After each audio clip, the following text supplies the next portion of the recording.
bendiga, hermanos. Es un gusto verlos nuevamente. Y gracias a Dios que nos permite venir a su casa para celebrar alabanza, para levantar el nombre de nuestro Dios.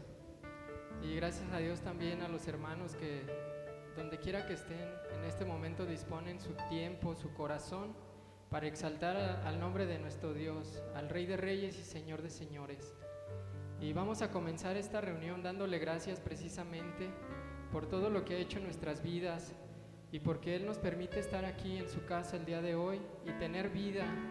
Y donde quiera que estén mis hermanos, el tener la oportunidad de estar con sus familias o en cualquier lugar que estén, que el Señor les pueda bendecir también como a nosotros en esta mañana. Vamos a dar gracias, Señor. Venimos ante tu presencia, venimos a reunirnos, Señor, como un solo cuerpo, como tu novia, Señor, a la cual tú compraste con tu sangre, Señor. Venimos hoy, Dios, como un solo cuerpo, somos tus hijos y hoy reconocemos que tú eres nuestro Salvador, que tú eres nuestro Señor, que tú eres el Cristo, el Hijo de Dios. Y hoy queremos levantar tu nombre con nuestras alabanzas, con nuestros labios, con nuestras manos y con nuestro corazón. Que tu nombre sea exaltado y glorificado, Dios. Recibe hoy estos cantos que traemos a ti, esta ofrenda, pero sobre todo recibe nuestro corazón, recibe nuestra vida, nuestra alma, Dios, que se deleite en tu presencia, pues tú eres el único Dios vivo, el único digno, el único que merece la honra y la gloria.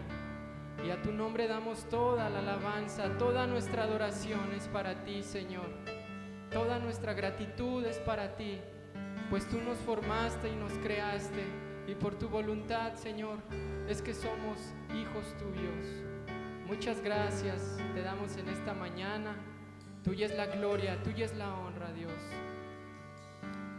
Hoy queremos bendecir tu nombre, queremos declarar tu grandeza, la grandeza de tu poder, la grandeza de tu amor, con ese amor que nos has llamado, Señor, con el que nos has visto, con el cual derramaste de tu gracia en nosotros, Señor.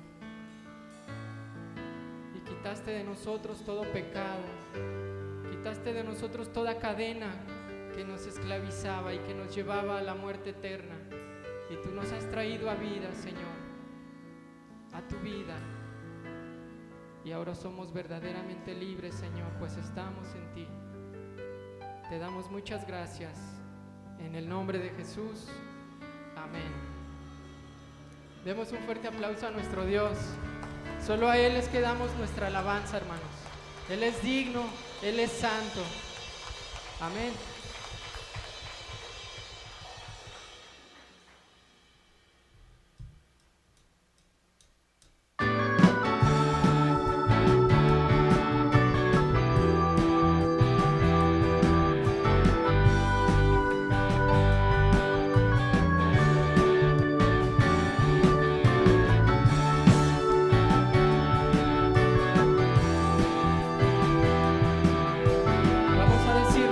Quiero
vengo a darte gracias y alabarte con todo mi ser.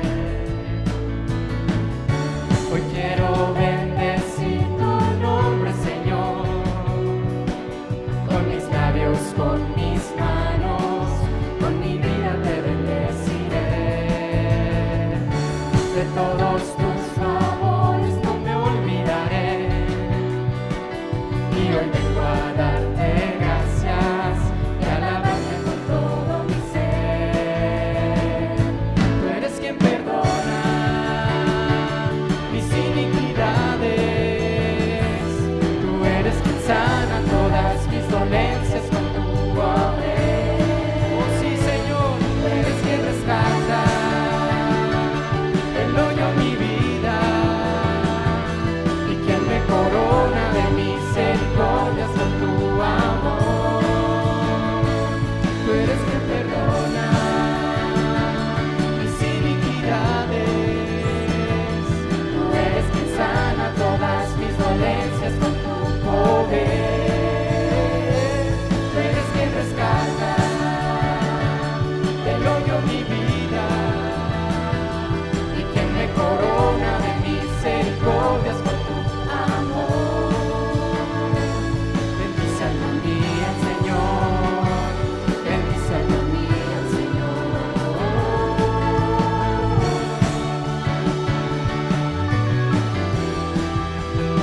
Al único que la merece, solo a ti, Señor. Solo tu nombre bendecimos.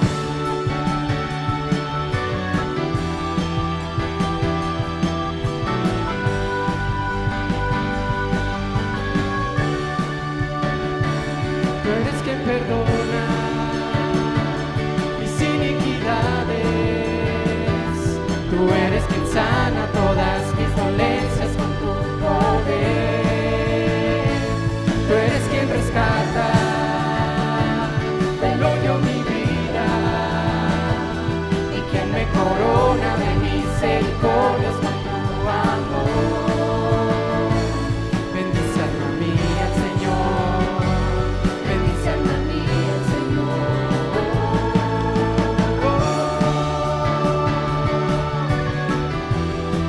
Nuestra alma te bendice, Dios.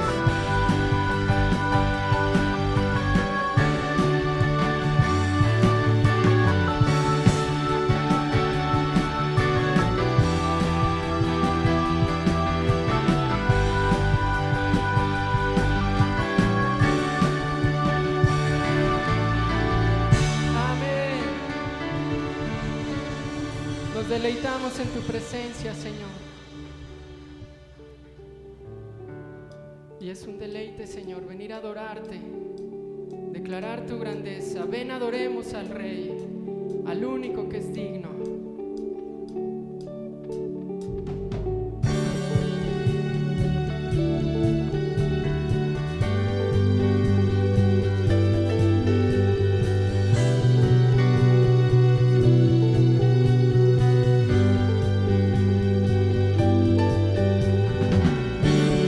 Tuya es la gloria, tuyo el honor.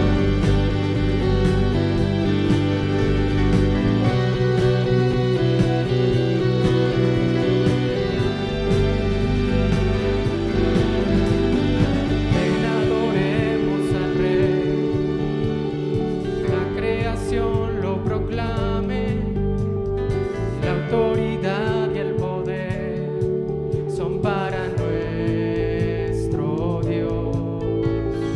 En su presencia adorar, cielos y tierra proclama, digno de adoración es nuestro Rey Jesús. Ven, adoremos al Rey. Ven, adoremos al Rey. La creación lo proclame, la autoridad y el poder son para Él, son para nuestro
redimidos se mostraron, todo mundo adoró al que está sentado en su trono de autoridad.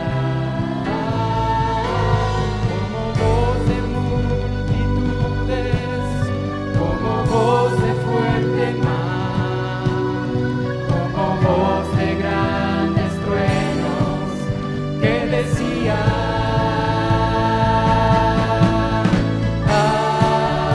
aleluya, nuestro Dios poderoso reina. Aleluya, nuestro Dios poderoso reina. Aleluya, nuestro Dios poderoso reina. Aleluya, nuestro Dios poderoso reina.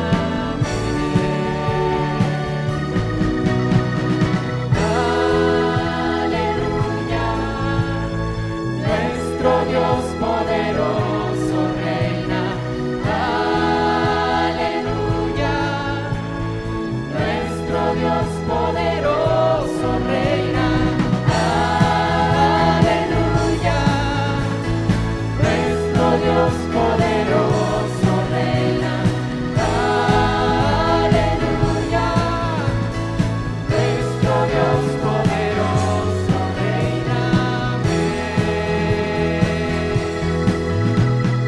Sí, Señor, tú reinas por la eternidad. Es toda la gloria, todo el honor, toda nuestra adoración. Te exaltamos, Señor, Cordero de Dios.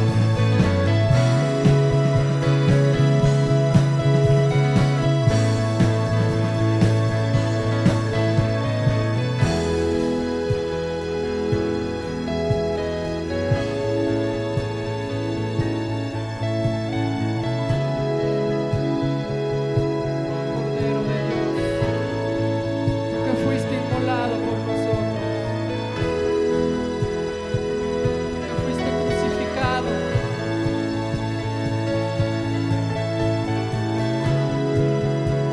todo por amor hacia nosotros.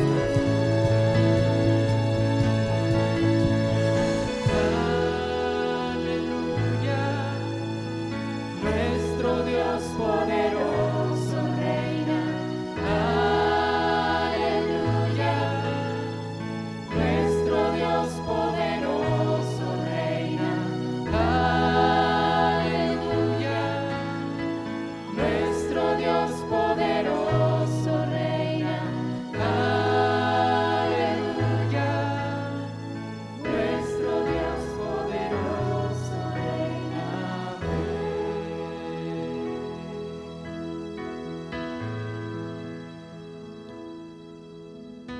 Tú reinas, Señor.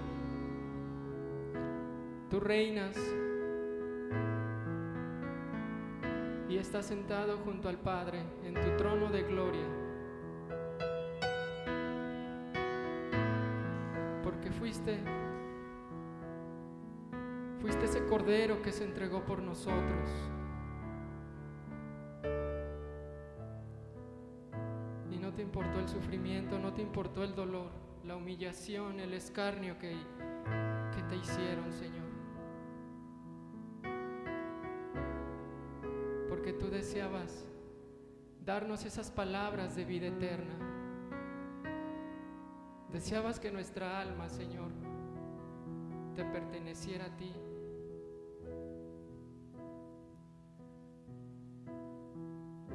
Y es por eso que hoy te adoramos.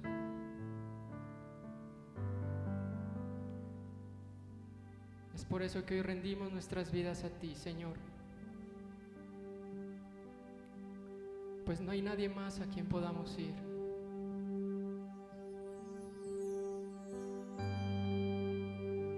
Solo tú tienes palabras de vida eterna.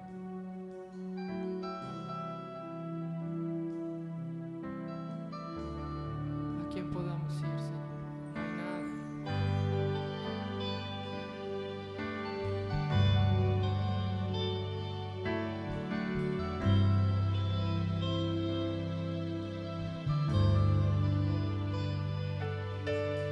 ¿A quién iré, Señor?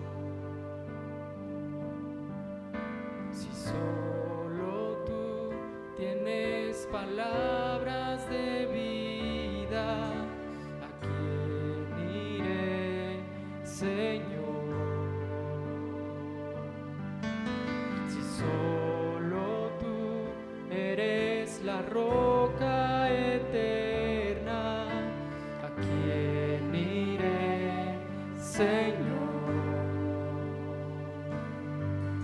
Si solo tú tienes palabras de vida, ¿a quién iré, Señor?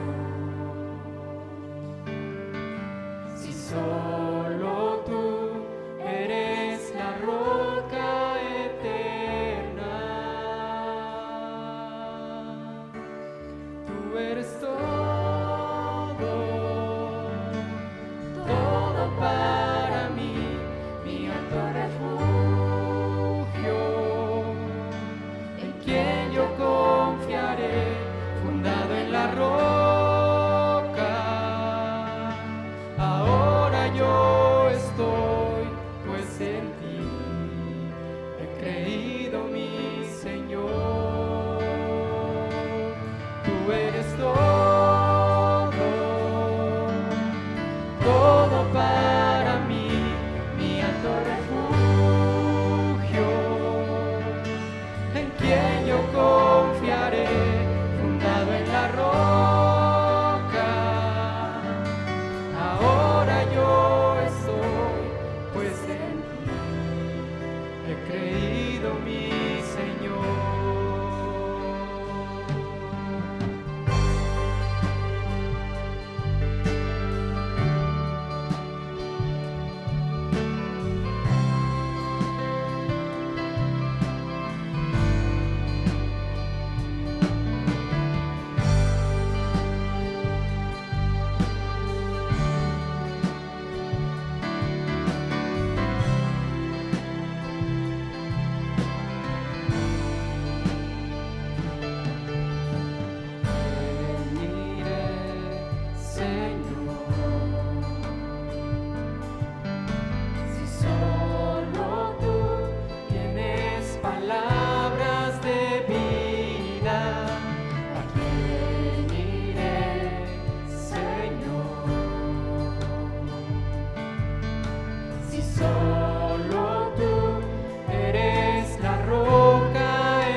yo confiaré, fundado en la roca. Ahora yo estoy, pues en ti he creído, mi Señor.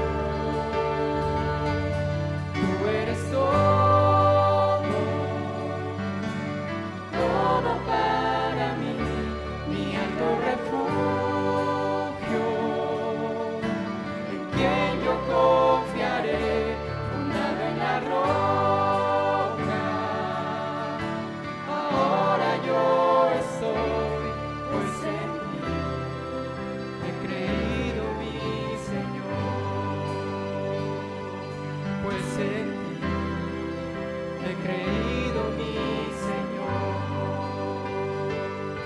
Pues en ti he creído, mi Señor.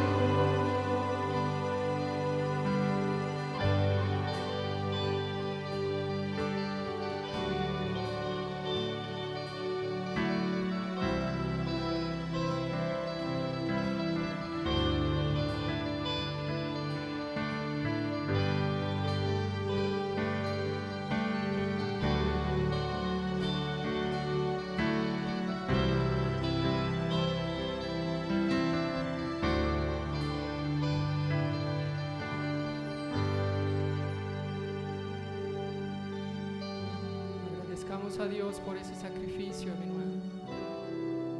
Agradezcamos porque Él vino a entregar su vida por ti y por mí. Porque Él no abrió su boca. Él guardó silencio ante los que lo inculpaban. Y no hallando ningún delito en Él,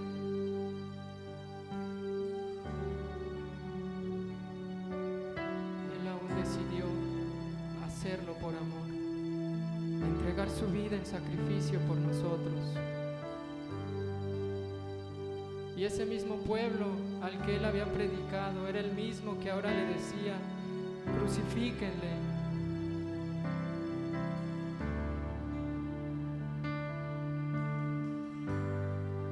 A esas mismas personas a las cuales él había sanado,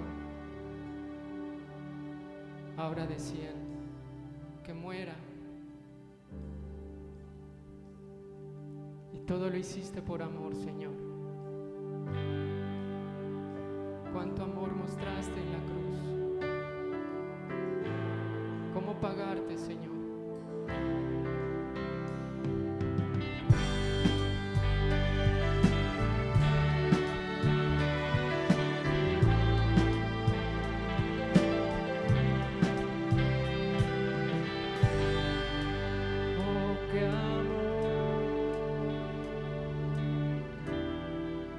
Cuánto amor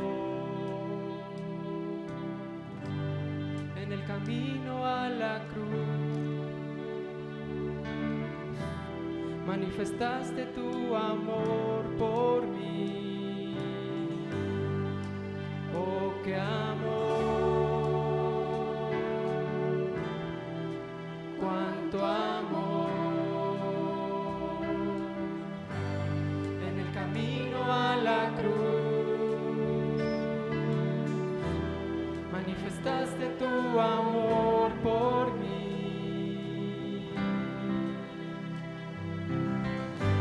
Mi Jesús, en cada paso que tú dabas al morir por mí, cada golpe recibido con gran odio y rencor, estabas pensando en mí.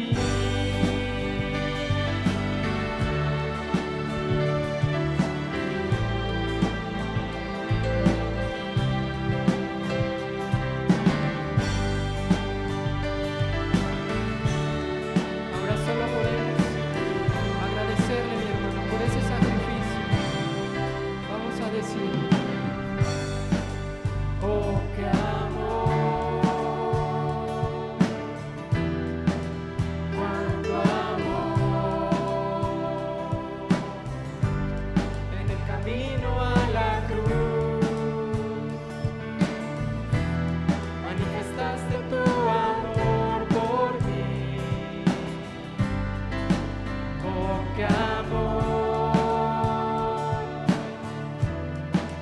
cuánto amor. En el camino a la cruz manifestaste tu amor por mí.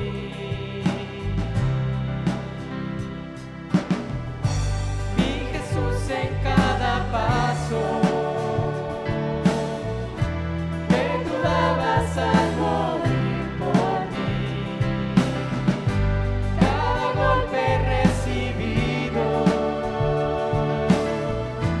con gran odio y rencor. Mi Jesús en cada paso que tú dabas al morir por mí. Cada golpe recibido con gran odio y rencor. Estabas pensando en mí. Estabas pensando en mí. Estabas pensando en mí. Estabas pensando en mí.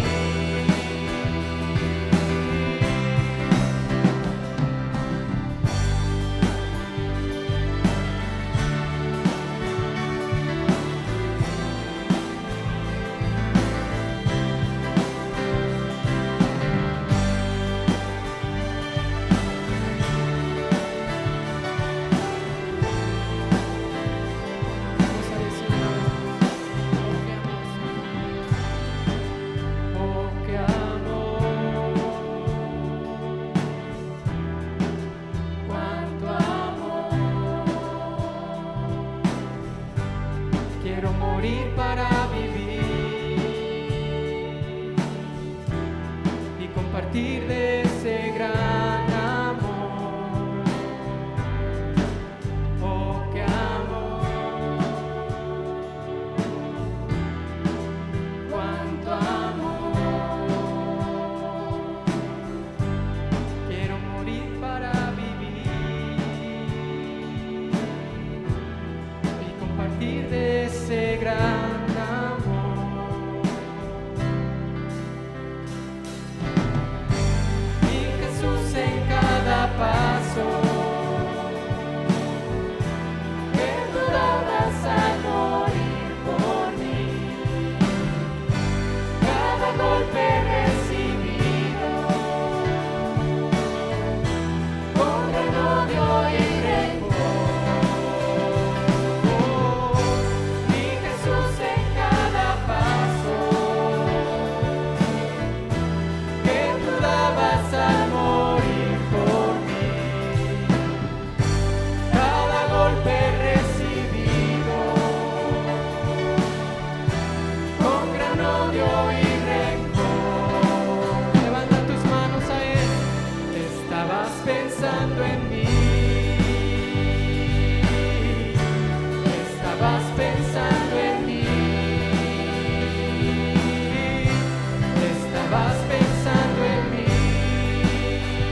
Estabas pensando en mí.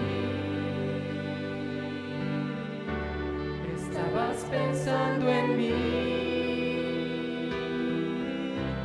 Estabas pensando en mí. Estabas pensando en mí. Estabas pensando en mí. Estabas pensando en mí. Estabas pensando en mí. Estabas pensando en mí.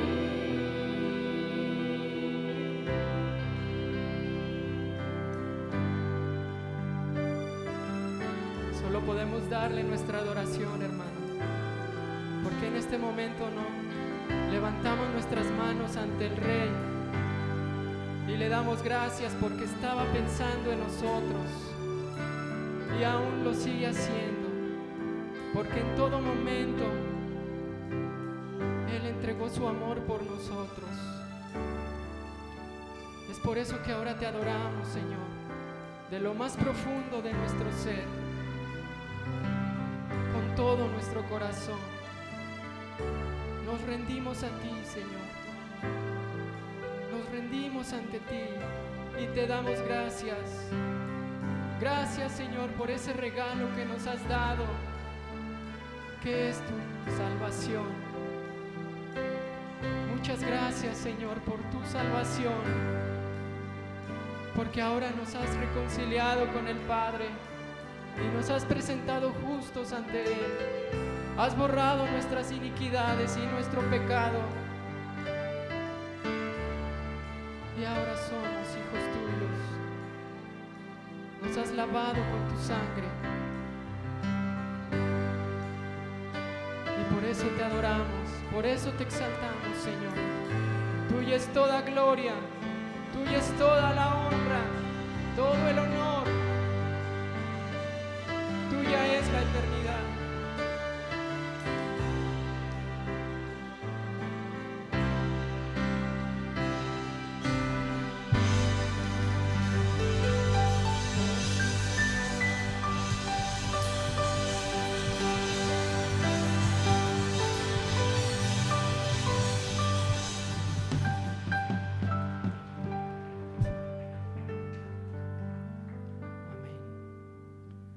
Muchas gracias a Dios que nos permite ofrecer a Él nuestra adoración.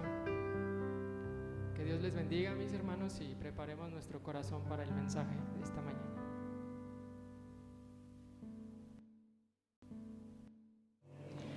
¿Tiene calor? Es el calor del Señor. Sí, pues Él lo manda, porque esto es de Él. Qué bueno vernos, mis hermanos, ahora en este día, y como todos los días, día del Señor, no específicamente un día. Todo el tiempo es para Él, y para quienes reconocemos nuestra dependencia de Él, para quienes sabemos lo que representa el Señor en nuestras vidas, pues qué podemos sino mantener nuestra actitud de gratitud, de respeto, de reverencia ante quien lo dio todo, como lo cantábamos hace un momento. Estamos transmitiendo desde el Bajío, México, Casa de Oración León, en vivo, y mandamos un saludo a quienes nos ven a través de las redes, a través de esta señal, así como los que están presentes. Y los que están presentes, los saludamos. Yo los saludo desde acá y usted puede saludar. Mire, voltee, ve hacia atrás, hacia la derecha, a la izquierda, y ahí va a ver pues no una sonrisa, pero sí una mirada sonriente, una mirada, como decimos en México, pispireta. Y qué bueno verlos, mis hermanos. Gracias a Dios por un día más delante de nuestro Señor. Y pues vamos a orar, vamos a hablar con nuestro Padre eterno y vamos a darle gracias. Bendito Dios, te damos gracias por la bendición de tener esta oportunidad de reunirnos una vez más delante de ti, Señor. Muchas gracias por todo lo que representa ser tus hijos, por lo que tú has hecho, lo que haces y lo que harás, Señor. Estamos en tus manos, No hay un lugar más seguro que no seas tú, Señor. Nos sentimos bendecidos, nos sentimos privilegiados, sí, Señor, porque nos has hecho dignos por ti, no por nosotros, Señor. En nosotros no había nada y no hay nada todavía. De manera que si no venimos de tu mano, Señor Jesucristo, jamás podríamos entrar a la presencia del Padre. Jamás hubiésemos podido llegar al trono de la gracia, extender nuestras manos, alabar, adorar, orar, poner nuestras necesidades delante de Él, porque solamente tú eres el único mediador. Tú hiciste la obra completa, Señor, y en ti, Señor Jesús, está puesta toda nuestra confianza. Así que gracias, Señor, por tu sacrificio en la cruz, y gracias al Padre que te envió, Señor, y tú en un acto de obediencia, de amor, diste tu vida porque no lo merecíamos. Queremos también poner delante de ti, Señor, nuestras peticiones. Hay algunas oraciones que queremos dar, algunas peticiones de salud. Queremos orar por Teresa Rodríguez. Ella está en la ciudad de Tijuana con una situación muy difícil en su salud. Oramos por ella, por Martita Cerda en la ciudad de Aguascalientes. También te pedimos porque sigas fortaleciendo su salud, su cuerpo. Queremos pedirte por nuestra hermana Alma, de aquí de Casa de Oración León, que se restablezca de esa caída que tuvo. Y por nuestro hermano Carlos Collazo, que está en medio del proceso de restaurarse del COVID. Y bueno, gracias a ti, Señor, que va bien. Te damos gracias, Señor, porque le has sostenido, le has guardado, igual a su familia.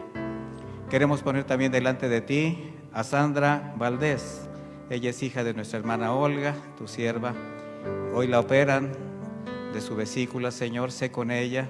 Pero sobre todo, Señor, que ella te reconozca como quien tú eres. El único que puede sanar, pero también el único que puede sanar su alma, que puede llevarla contigo, Señor.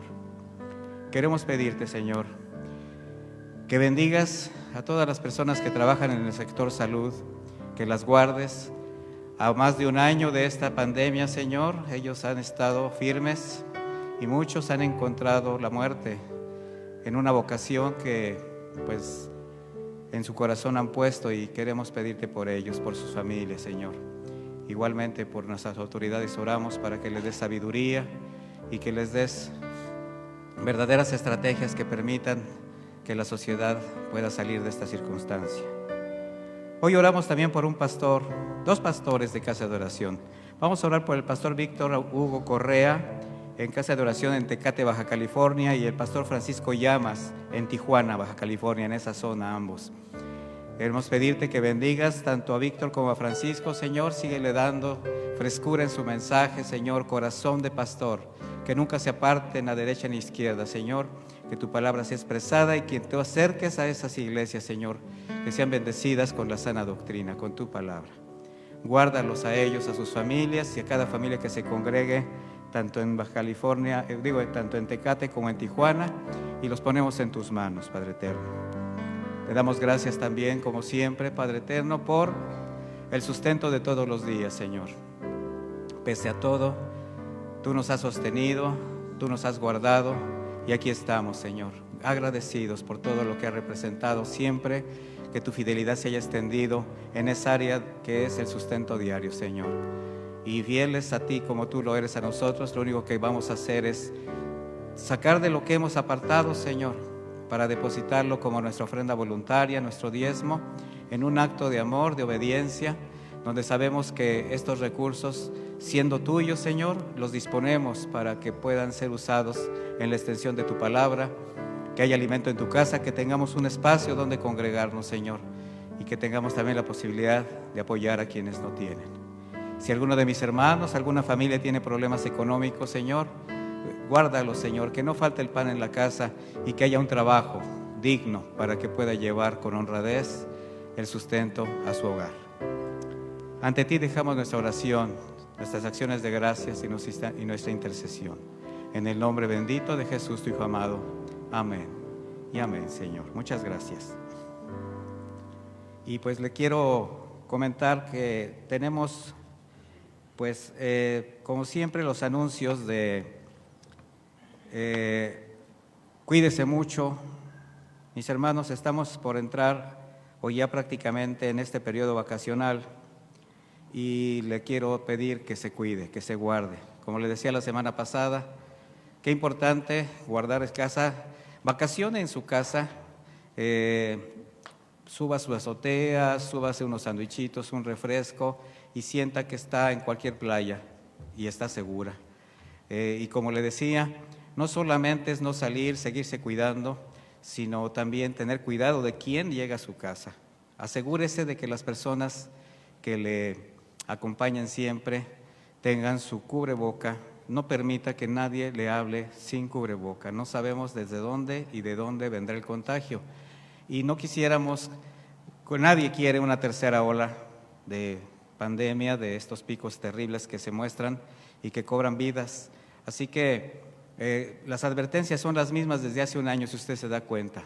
Distancia, cubreboca, gel antibacterial, higiene, lavarse las manos. O sea, nada ha cambiado. No cambia nada ni la vacuna, no cambia nada el semáforo, no cambia nada, nada. Lo único que va a hacer, que nos va a poder aportar una ayuda, es el cuidarnos. Así que les comento que nuestros ministerios siguen trabajando para ustedes. Matrimonios el próximo viernes, tenemos la reunión, viernes 2 de abril, ya entramos a abril, mire qué fácil.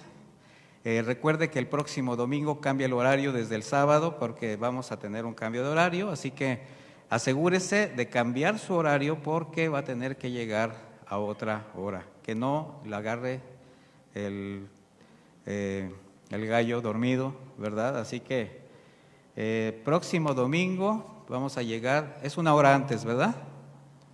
Es adelantar. Así que reunión de matrimonios y pues atento a todas las reuniones que tenemos vía redes sociales, vía internet. Y pues vamos a la palabra del día de hoy, mis hermanos. Mire, como un preámbulo a lo que vamos a ver hoy, le quiero hacer este comentario. Mire, el único personaje, históricamente hablando, la única persona cuya identidad, cuya vida, testimonio ha sido fuertemente agredida por todos los medios, en todos los siglos, de diversas maneras, es la persona de Cristo. Y esto lo sabemos porque nos damos cuenta cómo desde que Él vino a este mundo, el menosprecio, el rechazo formó parte de su vida y sigue siendo lo mismo. Es lamentable ver cómo el Señor Jesús tiene menos cabida en la vida de la gente cada día y es hasta cierto punto lógico. A nadie le gusta ser confrontado con la verdad. Y bueno, hoy vamos a hablar acerca de ese carácter de nuestro Señor Jesucristo en el proceso de ir a la cruz. Pero quiero que rescatemos, mis hermanos, los quiero invitar a que en este mensaje encuentren usted el carácter del Señor Jesús en medio de su pasión, de este proceso a la cruz. Casi siempre vemos el testimonio del Señor a través de sus enseñanzas, sus palabras, pero podemos también ver cómo Él hasta el final fue maestro y nos mostró su voluntad, nos enseñó algo. Y es lo que vamos a tratar de aprender el día de hoy. La enseñanza de hoy, Camino a la Gloria, así se llama. Y quiero que me acompañe a leer juntos, o yo se lo leo, 2 Corintios 8:9. Y esto es solamente como una mera referencia a la introducción que viene a continuación. Dice 2 Corintios 8:9, porque la gracia de nuestro Señor Jesucristo es tal que siendo rico se hizo pobre, para que nosotros pudiéramos ser ricos. Y mire, esto se oye espléndido. Y en una buena parte del cristianismo actual, este texto es uno de los más manipulados y distorsionados de su contexto por parte de, pues puedo decirlo abiertamente, falsos maestros, falsos pastores, que usan para manipular la fe de las personas, especialmente en el ámbito de lo que conocemos como doctrinas de la prosperidad. Y usted sabe a lo que yo me refiero. En estos espacios, estos líderes, de manera irreverente, hacen de la gracia y de la buena voluntad de Dios, al haber enviado a su Hijo, un instrumento para favorecerse a sí mismos. Y para lograrlo dan acceso, o sea, abren una puerta a la comodidad religiosa, a la comodidad de hacer obras sin compromiso de cambio de vida, sentirse bien, justificando una fe de alguna manera. Con esto lo que hacen es menospreciar la obra de redención de nuestro Señor Jesucristo, su sacrificio en la cruz, quien desde que llegó al mundo manifestó el carácter que también marcaba, mire, a esto voy, desde que el Señor Jesús llegó a este mundo, todo lo que Él hizo fue con una intención también de regresarse. Él jamás hizo nada por quedarse en este mundo. Entonces marcó con su carácter su regreso a la gloria que debió renunciar, que debió dejar por causa de una humanidad destinada a la condenación eterna, o sea, nosotros. Así, al despojarse de su divinidad para ser encarnado en hombre con todas las limitaciones de un cuerpo humano, desde que nace da inicio su sufrimiento físico también, pero también el rechazo por parte de quienes vino a rescatar, dando su vida. Dice la Escritura en Juan 1:10, en el mundo estaba y el mundo por él fue hecho, pero el mundo no le conoció. La palabra mundo se traduce como humanidad, el hombre, las personas. Dice, a lo suyo vino y los suyos no le recibieron. En el mundo estaba. ¿A qué se refiere esta Escritura? Mire, la creación misma da testimonio de la obra de Dios y de que por Jesucristo fueron hechas todas las cosas. Sin embargo, aunque por fidelidad a su promesa de ir a los suyos primero, por amor, para dar salvación a la humanidad, al llegar a esta tierra, el primer rechazo lo sufre precisamente de parte de ese pueblo que había sido escogido para que de ahí proveniera el Mesías. Y esto no ha cambiado. Lo hicieron en aquella época y se sigue haciendo en la actualidad. Así como antes no lo recibieron, ahora cada vez más es evidente que no hay lugar para Cristo y su palabra, su consejo, su testimonio entre las sociedades libertinas, lo tengo que decir de esta manera, de la modernidad actual. ¿Por qué? Porque la moral de Dios no es bien recibida entre las sociedades naturales, normales, que consideramos como normales, que están hechas para que el hombre se sienta bien, totalmente para bienestar de la gente. El Señor fue rechazado y es rechazado en cualquier ámbito, mis hermanos. Sea el familiar, en las familias se le rechaza. El escolar, de las universidades, de las escuelas, lo han echado fuera. ¿Qué decir del medio político, el medio deportivo, artístico? Cada vez más corruptas todas estas sociedades. Además de una agresión constante en los medios de comunicación que siempre tienen, cuando tienen ocasión, agreden la persona de Jesús. ¿Y qué decir del ámbito de la fe, mis hermanos? El ámbito espiritual, donde precisamente la condición espiritual de las personas es lo que ya menos importa a muchas denominaciones, a muchos liderazgos. Donde miles de movimientos religiosos deliberadamente están ignorando el verdadero propósito de la obra redentora de Cristo, con un marcado rechazo a su palabra, siempre tratando de ajustarla a sus intereses, obviamente primeramente de los líderes, pero también de la conveniencia de la gente, para de esa manera manipular sus conciencias. Es lo mismo que se hace en la política. Se trata de que la gente se sienta bien, que la gente diga cómo quiere ser tratada. Igualmente ahora en las iglesias, en muchas, los liderazgos hacen lo mismo. ¿Qué es lo que a las personas les agrada escuchar? ¿Cómo las podemos tener cautivas? ¿Cómo se pueden sentir bien? Y entonces sacrifican las verdades del Evangelio.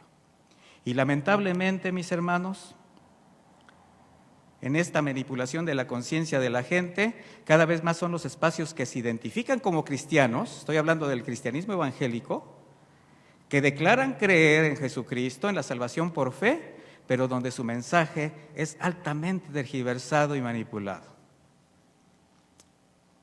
Desde que Jesús vino al mundo, fue menospreciado a causa de la soberbia y el orgullo de hombres que, al tener sus expectativas puestas en sus propios intereses, en las cosas materiales, no podían reconocer dos cosas: ni su verdadera necesidad ni su condición. Y eso es algo que sigue sucediendo en la actualidad. Las personas no entienden su verdadera necesidad, la necesidad de que su alma no se pierda, porque aquí estamos de paso. Y para eso tenemos que reconocer nuestra condición espiritual, pero delante de Dios. De manera que, ignorando la palabra conocida de los profetas en aquellos tiempos, estos profetas que los escribas, los fariseos, los sacerdotes veneraban, al no ver en Jesús el Mesías libertador que tanto habían idealizado, un guerrero, ¿verdad?, un poderoso rey como David, un guerrero como Gedeón, como todos esos personajes bíblicos del Antiguo Testamento. Bueno, cuando no vieron eso, que además no estaba escrito, ¿verdad?, su rechazo fue inmediato. Ellos idealizaron una idea. Sin embargo, nuestro Señor no les dio gusto, ni se mostró como tal personaje, ni buscó tampoco reconocimiento a su divinidad. Al contrario, se presentó siempre como el Hijo del Hombre, con un testimonio de humildad, de negación, de compasión, de misericordia y sacrificio. ¿Y qué cree? Ese es el camino a la gloria. Un mensaje de paz, un mensaje de reconciliación con el Padre y vida eterna. Eso fue lo que trajo nuestro Señor Jesús. Por eso el profeta Isaías le llamó varón de dolores, experimentado en quebranto. Y los liderazgos de aquella época conocían la Escritura, sabían quién era Jesús. Sin embargo, no lo quisieron aceptar.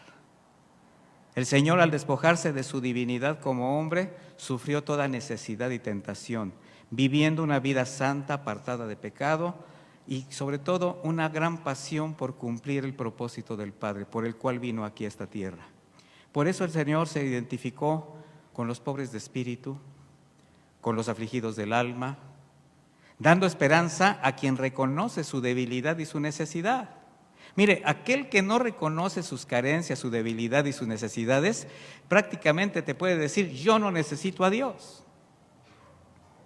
Y si usted dice que tiene todo, que su vida está completa, que usted tiene las cosas resueltas, que así es como vive, que así es como usted se siente a gusto, ¿para qué quiere a Dios? Como aquellos que declaran, decretan y confiesan positivo: yo no tengo necesidad de nada, yo soy sano, lo declaro por fe, y yo soy rico, soy hijo del rey, aunque se estén muriendo. Y el Señor dice: no necesitas nada y declaras por fe. Bueno, pues entonces no me necesitas a mí.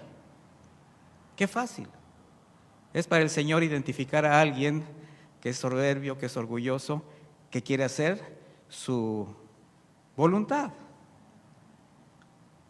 Y mire, aunque el hombre corrupto y soberbio solo le ofreció desprecio y muerte, el Señor fue obediente, manso, humilde, y por tanto el Padre lo exaltó hasta lo más alto. Ese es el camino a la gloria. Así fue su caminar en esta tierra, dando luz, esperanza, con un mensaje de salvación, de vida eterna, pero también siempre extendiendo su misericordia, sanando, supliendo necesidades físicas, pero sin distraerse del propósito al cual había venido. Por eso jamás dejó de advertir a sus discípulos de su inminente partida. Él les dijo innumerables veces: yo tendré que ser entregado, tendré que ser sacrificado, pero también Él les advertía y les mencionaba de su glorioso regreso. Y en la medida que el Señor cumplía con su ministerio, iba caminando, se iban dando las señales que le confirmaban el tiempo para que fuese a la cruz. En alguna ocasión, cuando Él se presenta en aquella sinagoga y abre el libro del profeta Elías y habla del hombre que vino a sanar a los quebrantados de corazón y le dice, usted conoce ese texto, no lo quiero repetir todo, pero les dice, he aquí se están cumpliendo estas profecías. ¿Y qué fue lo que hizo la gente? Lo quiso matar, lo quiso despeñar. Sin embargo, se pudo escabullir fácilmente porque dice la Escritura, porque aún no era su tiempo. Pero siempre el tiempo llega, mis hermanos. Y vamos a Juan 12, acompáñame ahí, para que veamos este preámbulo, este previo a el camino del Señor a la cruz.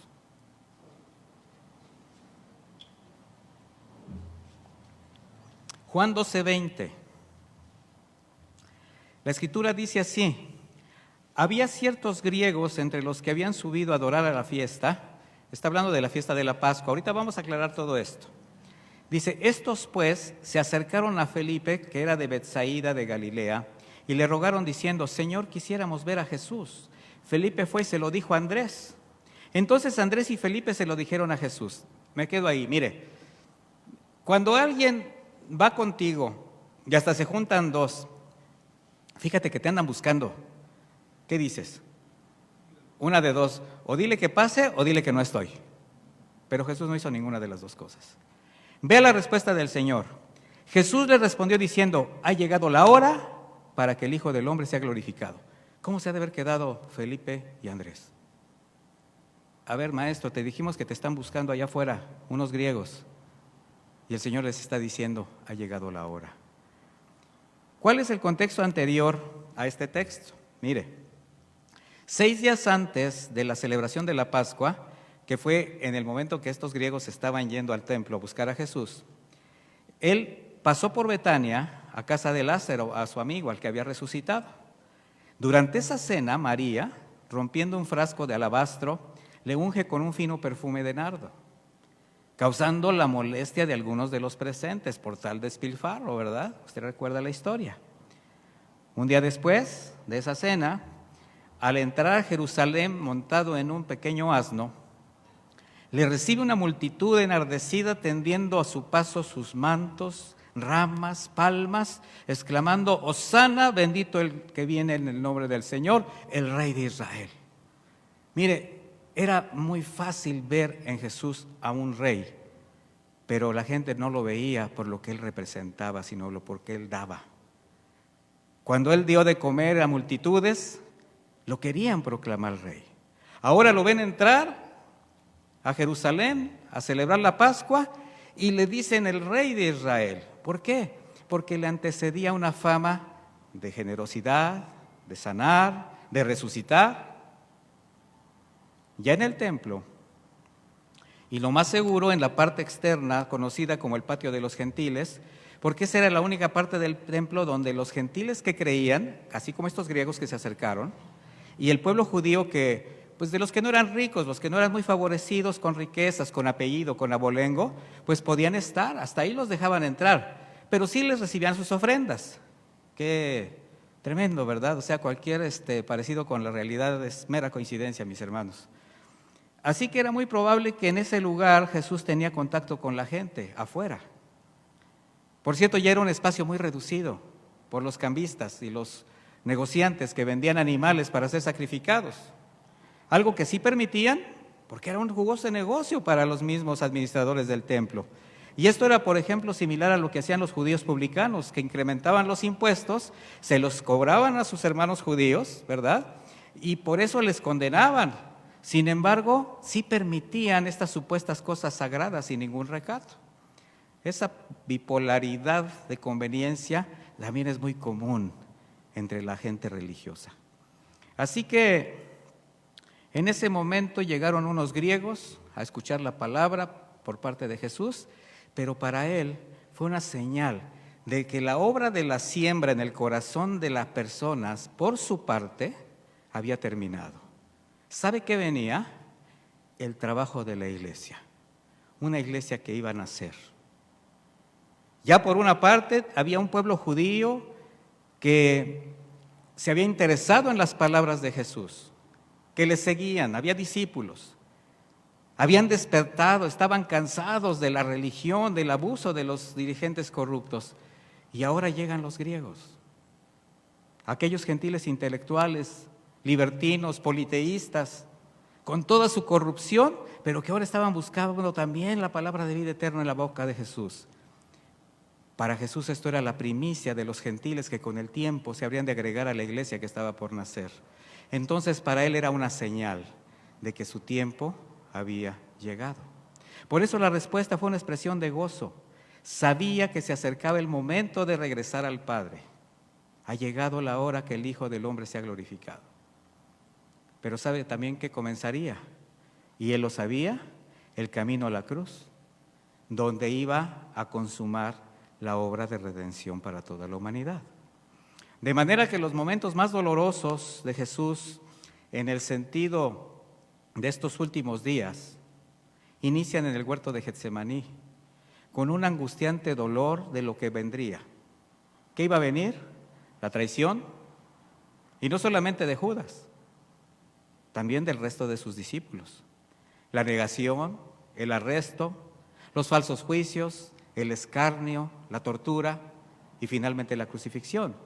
Pero sobre todo esto también estaba un momento para él el más terrible, sentirse solo, desamparado, abandonado por su Padre a causa del pecado del mundo, ya que éste sería puesto sobre él en la cruz como pago de la redención.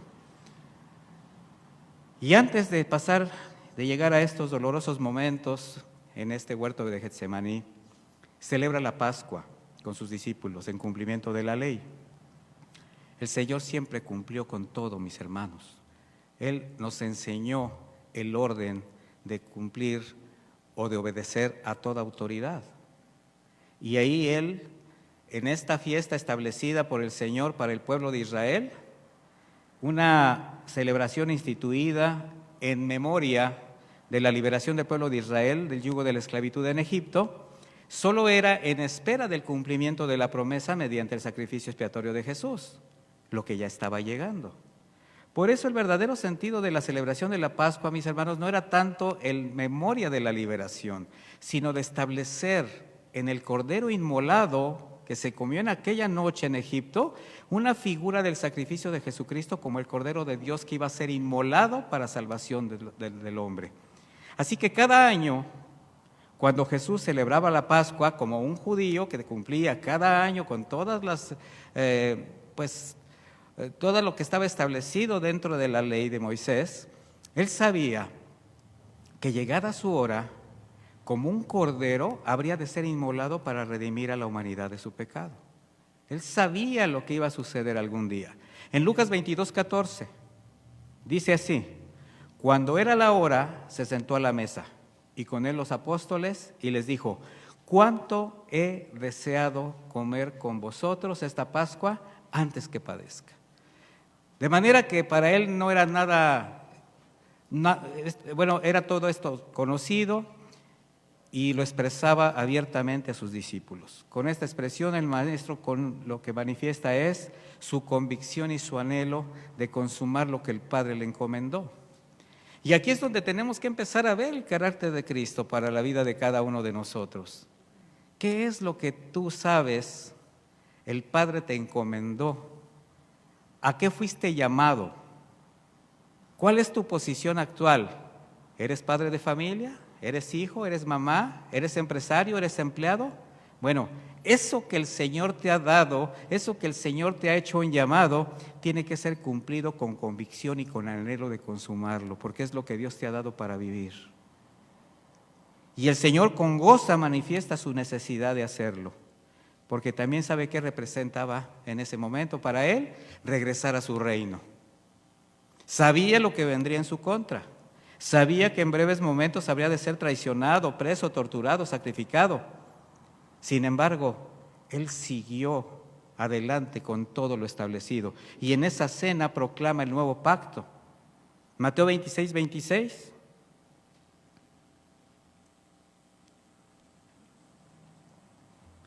Dice de esta manera: y mientras comían, tomó Jesús el pan y lo bendijo y lo partió y dio a sus discípulos y dijo: tomad, comed, esto es mi cuerpo. Y tomando la copa y habiendo dado gracias, les dio diciendo: bebed de ella todos, porque esto es mi sangre del nuevo pacto, que por muchos es derramada para remisión de los pecados. De manera que en cada palabra, en cada acto, ¿qué hacía el Señor Jesús? Decirles a los discípulos lo que sobrevendría. Ahí mismo también anuncia la traición de Judas, anuncia la negación de Pedro y da una lección a los discípulos y obviamente a nosotros del verdadero sentido de servir a los semejantes cuando les lava los pies a sus discípulos. Un acto que incluso Pedro dijo, a mí no me vas a lavar los pies. Y finalmente sabemos que Pedro, después de que le dijo el Señor, si no te lavo los pies no tendrás parte conmigo, dice, entonces todo el cuerpo. Y Pedro le dice el Señor, Pedro, solamente los pies. Porque esto es un simbolismo de limpiarnos de todo lo que toca nuestros pies con el mundo, de limpiarnos. Sin embargo, Él les dice, esto que yo hago hoy, no lo entienden, pero algún día lo entenderán. ¿Por qué lo iban a entender? Porque lo tendrían que hacer ellos, servir a sus semejantes de la misma manera de Jesús, de manera humilde, mansa, cordial, con un amor sacrificial. Y aquí yo lo quiero aprovechar para preguntarles a ustedes, ¿sabe usted lo que representa servir a sus semejantes? No me vaya a preguntar como los fariseos, ¿y quién es mi semejante? Porque usted lo sabe. El semejante que usted tiene a su alrededor es la persona que le acompaña y ese es el más cercano. Seguramente el que está ahorita a su lado es su semejante más cercano y ahí usted debe empezar a trabajar en el servicio.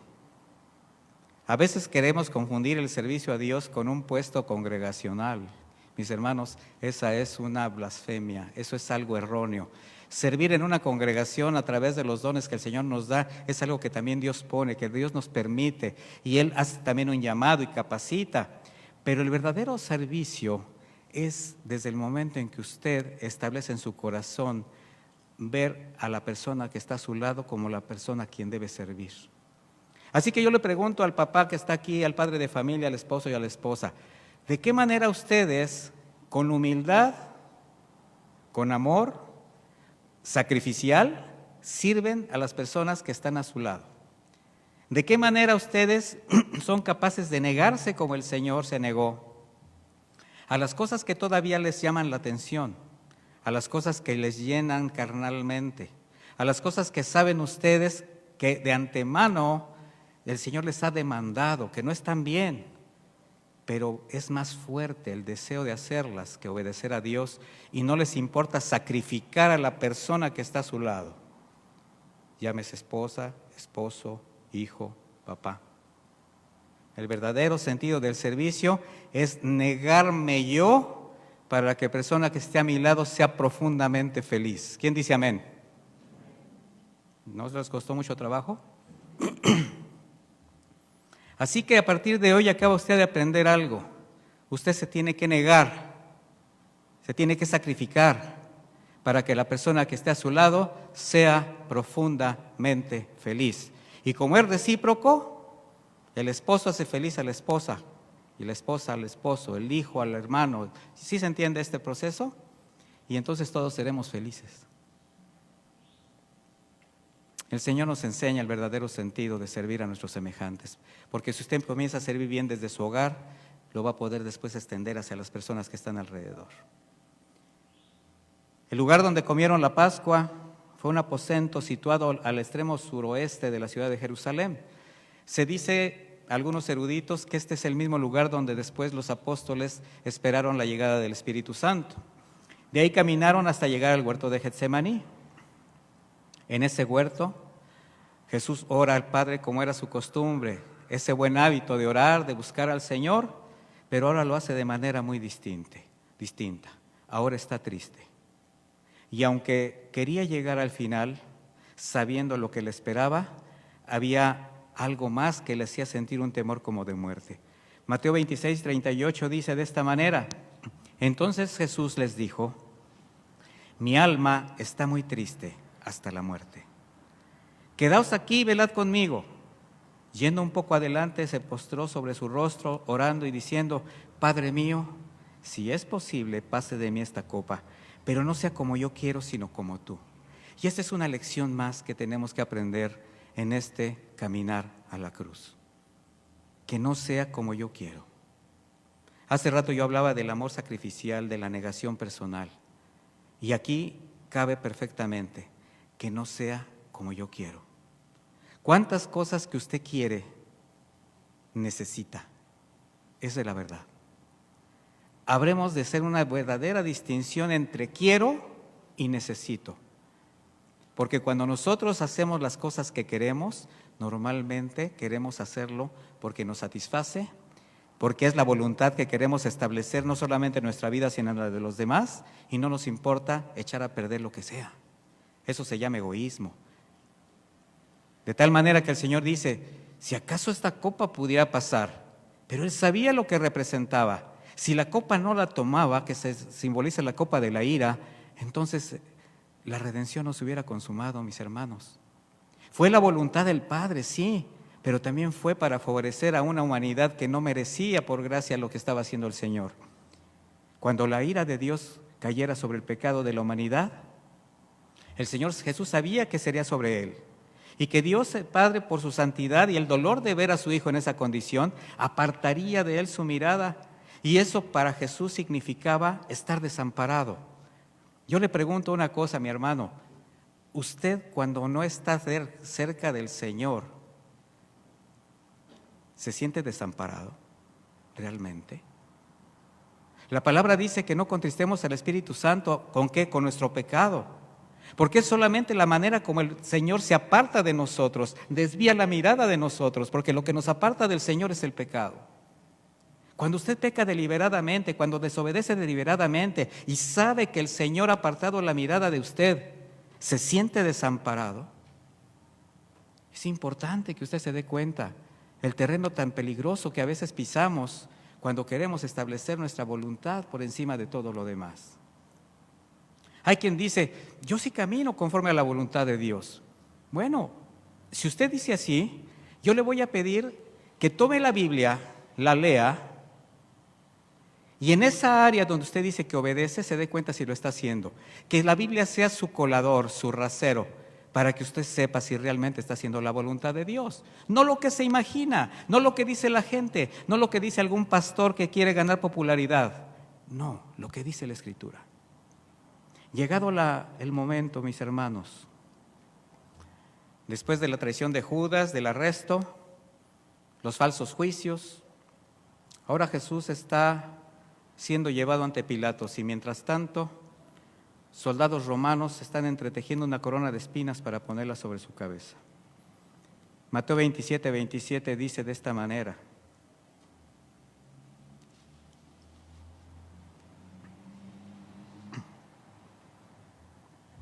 entonces los soldados del gobernador llevaron a Jesús al pretorio y reunieron alrededor de él a toda la compañía. O sea, todos los soldados que estaban en el pretorio se reunieron a su alrededor. Y desnudándole, o sea, haciéndole una ofensa terrible, le echaron encima un manto escarlata y pusieron sobre su cabeza una corona tejida de espinas y una caña en su mano derecha, e hincando la rodilla delante de él, le escarnecían, se burlaban, pues, diciendo: salve, Rey de los judíos. Y escupiéndole, tomaban la caña y le golpeaban la cabeza. La corona de espinas fue un terrible tormento, pero además, a cada golpe de esa caña, de ese instrumento, enterraban las espinas en su cráneo, lo cual le producía no solamente un terrible dolor, sino inflamación en su cerebro. Terrible tortura. Luego de ese escarnio, viene el terrible tormento de la flagelación. Para esto usaron un látigo llamado flagellum, que estaba armado con tiras de cuero, rematadas con esferas de plomo, con huesos de animales, que a cada golpe arrancaban trozos de piel.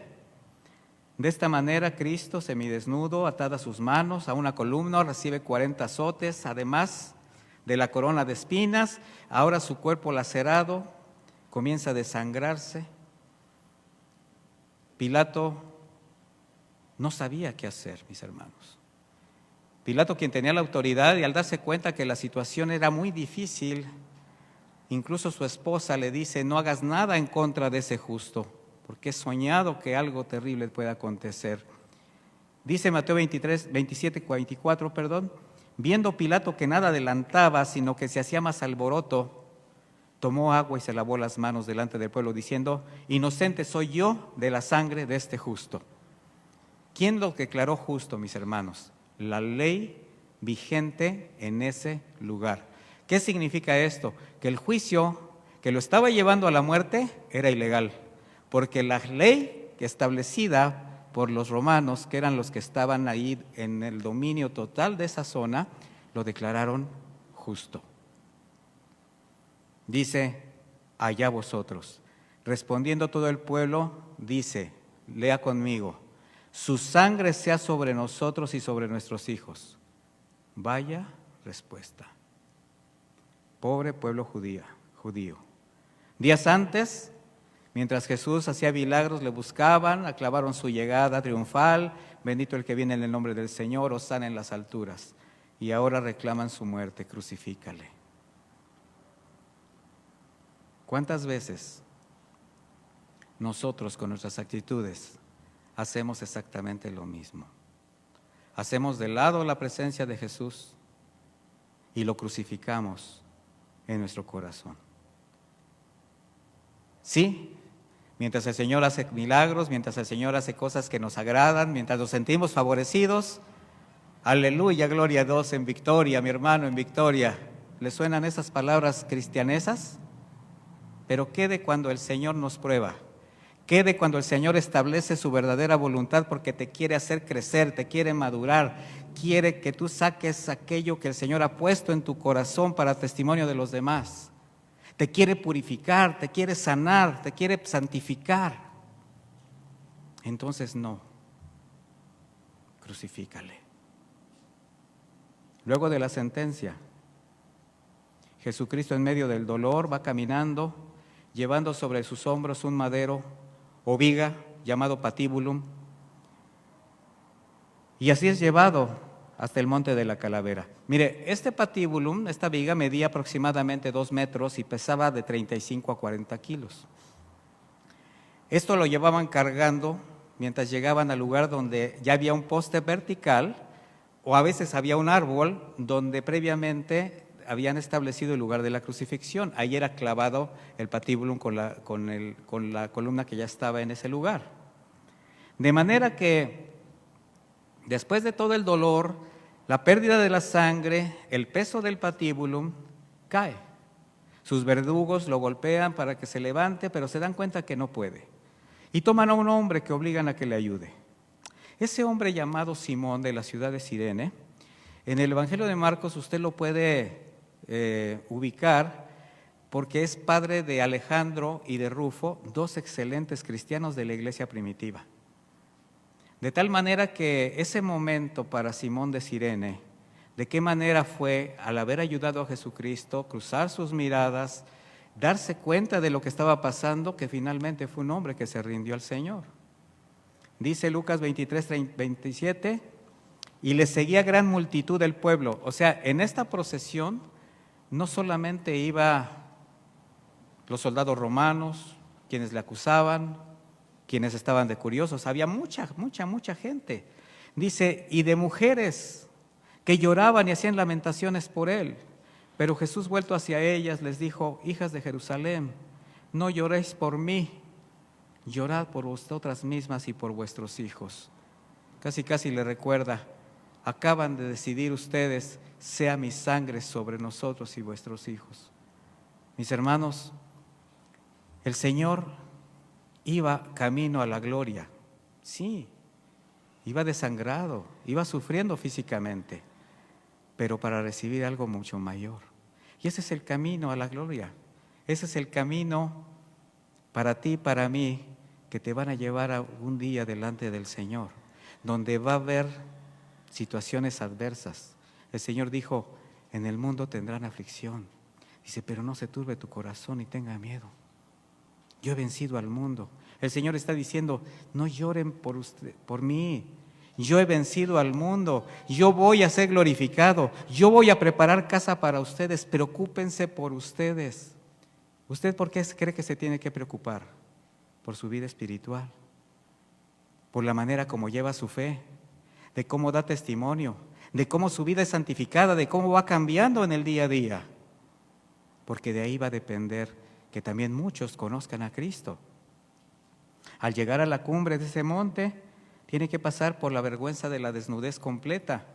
Le ofrecen un calmante, vino con mirra, y él no lo toma. Solamente lo prueba, pero no lo bebe. De ahí, tendido con los brazos extendidos sobre la cruz, golpes secos sobre los clavos atraviesan sus manos y sus pies, y después es levantado como aquella serpiente en el desierto, para que todo aquel que ponga su fe en él sea salvo. ¿Recuerda ese evento en el desierto, donde por causa de la desobediencia del pueblo de Israel, el Señor envía una plaga de serpientes y empiezan a morder al pueblo? Murieron 23,000. Moisés empieza a interceder por un pueblo desobediente y rebelde. El Señor le dice: forja una serpiente de bronce y levántala, y aquel que la mire será salvo, no morirá. Era una figura de lo que ahora se veía, para que todo aquel que crea en Cristo no se pierda y tenga vida eterna. Y es levantado en esa cruz nuestro Señor. Gloria a Dios por esa cruz, mis hermanos. Dice la Escritura en Mateo 23:38. Entonces crucificaron con él a 2 ladrones, uno a la derecha y el otro a la izquierda. Y los que pasaban le injuriaban meneando la cabeza. O sea, le insultaban. ¿Sabe por qué meneaban la cabeza? Esto habla de que apartaban su mirada de él, porque estaba desnudo. Maldito aquel que era colgado de un madero. Y para los judíos eso sí era un pecado, voltear a ver a esa persona que estaba ahí, pero no fue pecado asesinarlo. Y diciendo: tú que derribas el templo y en 3 días lo reedificas, sálvate a ti mismo. Si eres hijo de Dios, desciende de la cruz. De esta manera también los principales sacerdotes, escarneciéndole con los escribas y los fariseos y los ancianos, decían: a otros salvó, a sí mismo no se puede salvar. Si es el Rey de Israel, descienda ahora de la cruz y creeremos en él. Confío en Dios, líbrele él ahora si le quiere, porque ha dicho: soy hijo de Dios. ¿Cuántas palabras necias? ¿Cuántas palabras blasfemas? De toda palabra ociosa daremos cuenta. ¿Sabía usted eso, mis hermanos? Y a veces nos extralimitamos en nuestra manera de hablar, aún de las cosas sagradas. Confió en Dios, libérele él. Y vaya que lo libertó. No solamente eso, lo glorificó. Y así sucede con muchos de nosotros, mis hermanos. ¿Cuántas veces te han escarnecido por tu fe? Cuando estás pasando por una situación difícil. ¿Creíste en Dios? Pues ahora que te saque. ¿Para qué renunciaste a la fe que tú profesabas? ¿Te sientes muy hijo de Dios? ¿Te sientes muy santo? ¿Confías en Dios? A ver que te libre. Mis hermanos, no va a ser difícil que en los tiempos difíciles, o sea que en los tiempos duros, alguien quiere escarnecerte por tu fe. ¿Y qué vas a hacer? ¿El Señor cree que tenía dominio sobre las cosas?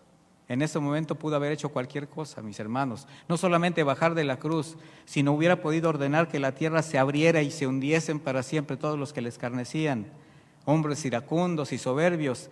Pero sin embargo, Él decía: Padre, perdónalos porque no saben lo que hacen. Y mire, Jesús clamaba por un perdón que evidenciaba el amor del que siempre habló, del que siempre manifestó durante su caminar. El Señor jamás se quedó en las palabras, siempre fue a las obras. Él predicó con el ejemplo. Y ahora, perdónalos porque no saben lo que hacen. Una frase muy difícil de entender. Porque realmente no sabían lo que hacían, sería la pregunta. Si conocieron de su generosidad. Recuerde que multitudes le seguían. De ese cuidado cuando alimentó a miles de personas con unos cuantos peces y panes, que lo querían hacer rey, que no sabían lo que hacían. Si por todas las aldeas que caminó el Señor, Galilea, Samaria, Judea, sanó leprosos, devolvió la vista a los ciegos, el oído a los sordos, levantó paralíticos. que no saben lo que hacen, cuando el mismo Nicodemo declaró que los miembros del Sanedrín sabían que nadie podía hacer las señales que él hacía si no viniera del cielo. Que no saben lo que hacen, si aún estaban entre ellos a quienes resucitó la hija de Jairo, el hijo de la viuda de Naín, Lázaro, su amigo. Miles de testigos de su poder, de su amor, de su misericordia, y el Señor diciendo: perdónalos porque no saben lo que hacen. Pero cuánta razón tenían sus palabras, porque en el fondo, cuando no se reconoce el pecado, cuando hay ignorancia, no sabían lo que hacían, igual que todos nosotros. Cuando vivíamos las vidas que vivíamos antes de llegar a la fe. Y vea lo que digo, antes de llegar a la fe. El problema es cuando llegas a la fe y sigues haciendo las mismas cosas, porque entonces ya no ignoras la sangre que estás pisando. El terreno espiritual tan peligroso en el cual estás caminando. El apóstol Pedro, en ese primer discurso, en el Pentecostés, les dijo a las multitudes: por ignorancia habéis matado a Jesucristo. Y la gente se entristeció. Pero a él solamente ahora lo que manda es que se arrepientan para que sean salvos. Era necesario que él muriera. Y es lo mismo en la actualidad, mis hermanos. Las personas no saben lo que hacen si no hay convicción de pecado, se sienten contentas en el estado natural en que viven, sienten que hacen lo correcto. Y ahora tú ves la delincuencia, las situaciones que están sucediendo en todo el mundo. Y dices, ¿pero por qué lo hacen? ¿Por qué tienen ese corazón? Pues porque no ha sido un corazón regenerado, nada más por eso. Mateo 27:46. Cerca de la hora novena, Jesús clama a gran voz diciendo: Elí, Elí, lama sabactini. Esto es: Dios mío, ¿por qué me has desamparado? Algunos de los que estaban ahí decían al oírle: a Elías llama a este. Quizás no entendían lo que estaba hablando en arameo. Sin embargo, lo que Jesús estaba haciendo es enseñar. Fíjese, hasta el último momento, hasta su último aliento, el Señor fue maestro. Y ahora recitaba en voz alta la escritura del Salmo 22, que precisamente inicia con esas palabras: Dios mío, ¿por qué me has desamparado? Está recordando a los judíos presentes, a los escribas, a los sacerdotes, a los que conocían las escrituras, que este salmo escrito por David miles de años antes estaba describiendo perfectamente lo que en ese momento estaba sucediendo. Y ellos no abrieron su corazón, su entendimiento. Dice el Salmo: ¿por qué me has desamparado? ¿Por qué estás tan lejos de mi salvación y de las palabras de mi clamor? Versículo 7. Estoy en el Salmo 22. Todos los que me ven me escarnecen, estiran la boca, me menean la cabeza, diciendo: se encomendó a Jehová, líbrele él, sálvelo, puesto que en él se complacía. Estaba escrito, mis hermanos, Salmo 22:14: he sido derramado como aguas y todos mis huesos se descoyuntaron. Mi corazón fue como cera, derritiéndose en medio de mis entrañas. Como un tiesto se secó mi vigor y mi lengua se pegó a mi paladar. Y me has puesto en el polvo de la muerte, porque perros me han rodeado, me han cercado cuadrilla de malignos. Horadaron mis manos y mis pies, contar puedo todos mis huesos. Entre tanto ellos me miran y me observan. Repartieron entre sí mis vestidos y sobre mi ropa echaron suertes. Mas tú, Jehová, no te alejes, fortaleza mía, apresúrate a socorrerme. El Señor Jesús estaba recitando una palabra escrita de lo que estaba aconteciendo ahí. ¿Y qué cree? La dureza de corazón de los que estaban no fue capaz de reconocer al Mesías esperado. Y finalmente llegó el temido instante que el Padre lo tenía que abandonar, pero no como hijo de Dios, porque Dios no puede abandonarse a sí mismo, sino que aparta su mirada de Él, como quien está pagando el pecado del mundo en esa cruz. Así, al estar cargando y redimiendo con su sangre todas las iniquidades y el pecado de la humanidad de todas las generaciones, la justicia de Dios se descarga sobre Él, y por eso lanza ese grito desgarrador: Dios mío, ¿por qué me has abandonado? Y no dice ahora Padre, si se da usted cuenta, como cuando rogó por el perdón del hombre.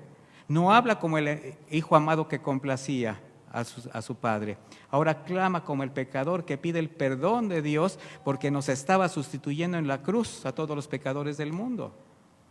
En un clamor, una frase de angustia, de temor, de necesidad de perdón. Realmente, tú clamaste con la necesidad de perdón. Has clamado por el perdón al Señor. Te has sentido desamparado cuando el pecado llega a tu corazón nuevamente. Cada redimido, mis hermanos, cada uno de nosotros que nos decimos cristianos, deberíamos estar permanentemente dando gracias postrados delante del Señor por haber pronunciado estas palabras, por haber padecido el espantoso tormento de la cruz. Porque si no lo hubiera sufrido Él, si Él no hubiera sufrido el tormento ni este abandono del Padre, lo hubiéramos tenido sufrir todos nosotros. Pero ¿sabe dónde? Eternamente en el infierno. Y para eso vino el Señor. Para eso pagó. Juan 19:30.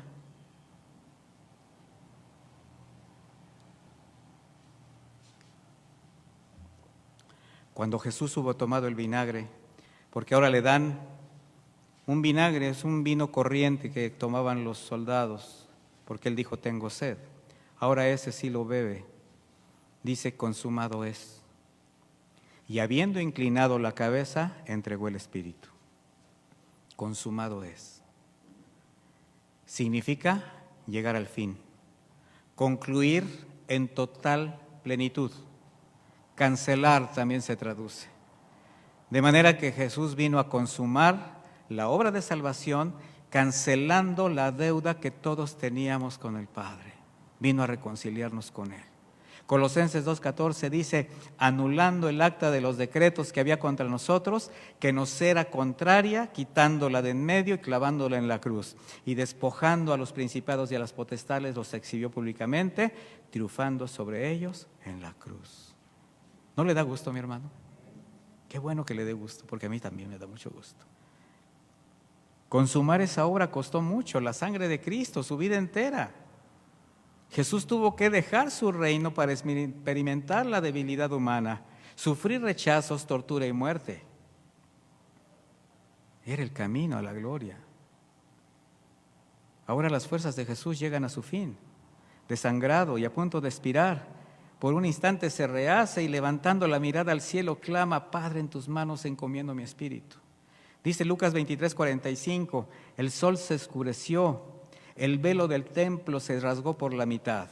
Y entonces Jesús clamando a gran voz dijo, Padre, en tus manos encomiendo mi espíritu. Y habiendo dicho esto, expiró.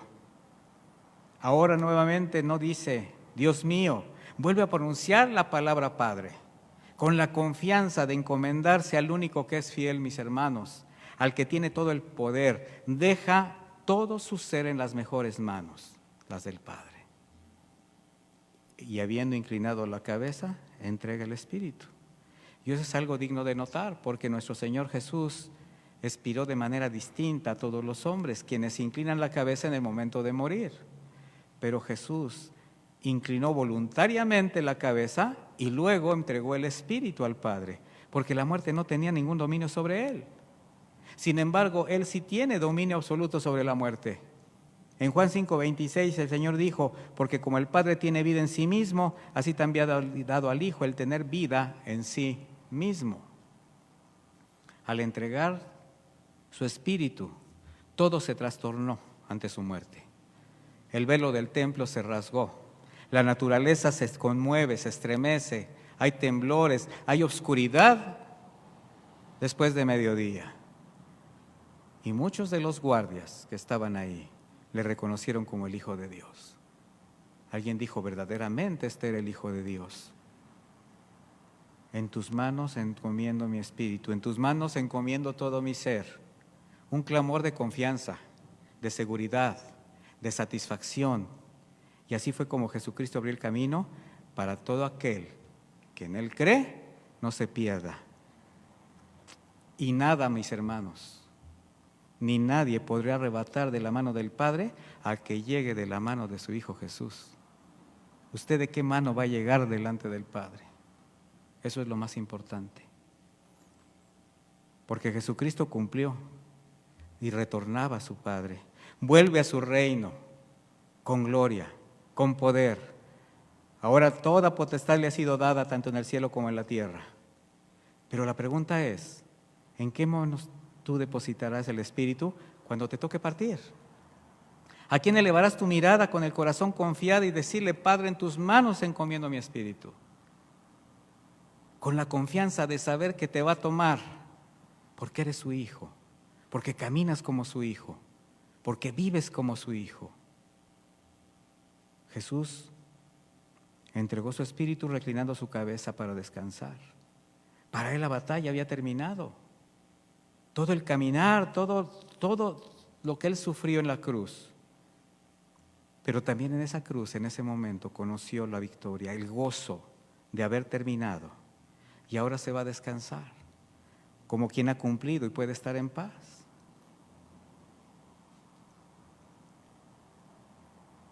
Así fue como Cristo, mis hermanos, por gracia y amor, entregó su vida por quienes no lo merecíamos ni merecemos.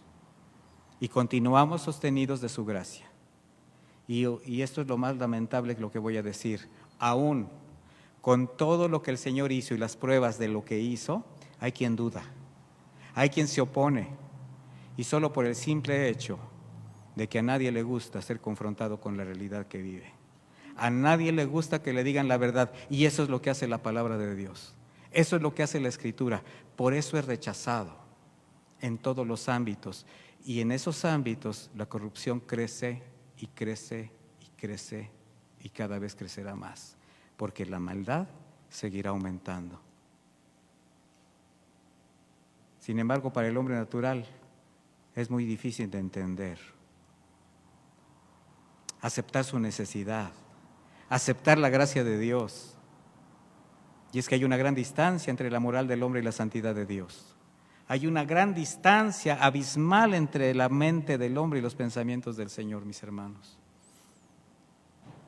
De tal manera que desde que el Señor llegó a este mundo, nos enseñó un camino diferente, el camino a la gloria, donde la humildad, la obediencia, la mansedumbre,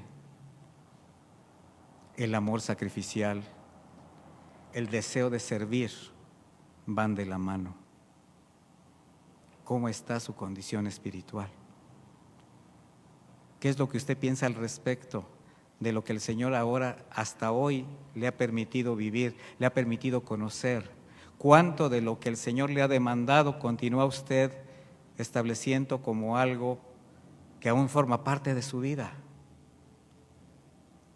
Ese hábito, ese vicio, esa manera de hablar, esa manera de conducirse, esos pensamientos de egocentrismo, aún siendo siervos de Dios. ¿De qué manera estás sirviendo a tus hermanos? ¿De qué manera estás viendo a tus consiervos? ¿De qué manera estás viendo a tu iglesia, en tu familia? ¿Cómo ves a tu esposa, a tu esposo, a tus hijos, a los abuelitos? ¿De qué manera respetas la autoridad? El Señor nos enseñó, no solamente en la vida, también en el proceso a esta cruz, el carácter de quien ha venido dispuesto a entregarlo todo por hacer la voluntad del Padre y cumplir un propósito. Tú y yo hemos sido llamados por la voluntad del Padre a cumplir un propósito. Lo importante es que el propósito se cumpla. Identifícalo. ¿Dónde está? En la Escritura. No hay mucho de dónde esconderse, no hay mucho a dónde ir. Simplemente abre tu Biblia y date cuenta que ahí está escrito el propósito de Dios para tu vida. Vamos a orar. Yo le voy a pedir que se ponga de pie, mi hermano. Vamos a hacer una acción de gracias. Vamos a ponernos delante de Dios agradeciéndole sus misericordias, agradeciéndole que de tal manera amó Dios al mundo que dio a su Hijo unigénito para que todo aquel que en Él cree no se pierda y tenga vida eterna. Porque Dios no envió a su Hijo al mundo para condenarlo, sino para que el mundo sea salvo por Él. Señor, te damos gracias, Padre eterno. Te damos gracias por la victoria que tuviste en esa cruz. Pero antes de eso, Señor, caminaste, te despojaste, te llenaste de humildad, nos enseñaste el verdadero sentido del servicio, nos diste el ejemplo de quien todo lo tiene, pero todo lo sabe sacrificar por amor, por obediencia. Y ese es el camino a la gloria, y es el camino que queremos seguir, Señor. Ayúdanos a entender tus propósitos, ayúdanos a entender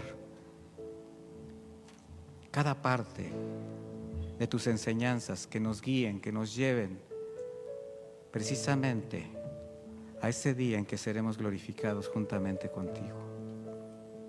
Muchas gracias, Señor, porque tú estableciste un camino, porque tú eres el camino, la verdad y la vida, y nadie entrará al Padre si no es a través de ti, Señor Jesucristo. Y en ese caminar estamos nosotros. Queremos ahondar, Señor, nuestras pisadas en las tuyas. Ayúdanos a caminar, Señor.